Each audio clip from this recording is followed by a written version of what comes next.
The U.S. Capitol in Washington, D.C. is the symbol of the American people and the home of the U.S. Congress, the legislative branch of government.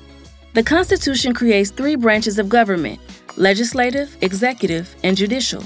But did you know, the framers believed that Congress would be the most dominant branch. In fact, they dedicated half of the original 4 pages of the Constitution to Article 1, which creates Congress. Why was Congress so important? Because if the legislature doesn't make the laws, then the executive has nothing to enforce, and the judiciary has nothing to interpret. But making the laws is not always a pretty process. It involves political deals and compromise and disagreements. Lots of disagreements. Congress is made up of 2 bodies, the House of Representatives and the Senate, that have to work together to pass the laws. They also have to work with the president, who could veto their legislation. It's a process that can get really messy. Article 1 sets out the structure and powers of Congress. The House of Representatives is based on the population of each state.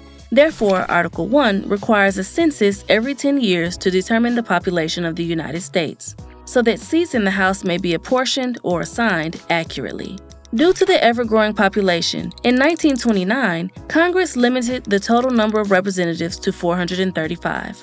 As of the 2020 census, a member of the House represents on average about 750,000 people. The House is considered the legislative body closest to the people because members are elected every 2 years and they can act quickly on the people's business. To be elected to the House, a person must be at least 25 years old, a U.S. citizen for 7 years, and a resident of the state when elected.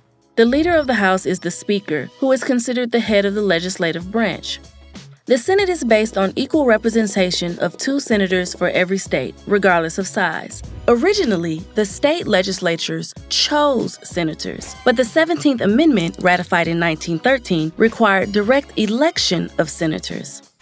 Senators serve terms of 6 years, with 1/3 of the chamber up for election every 2 years. Because senators serve longer terms than House members, they can slow down and reflect upon proposed legislation.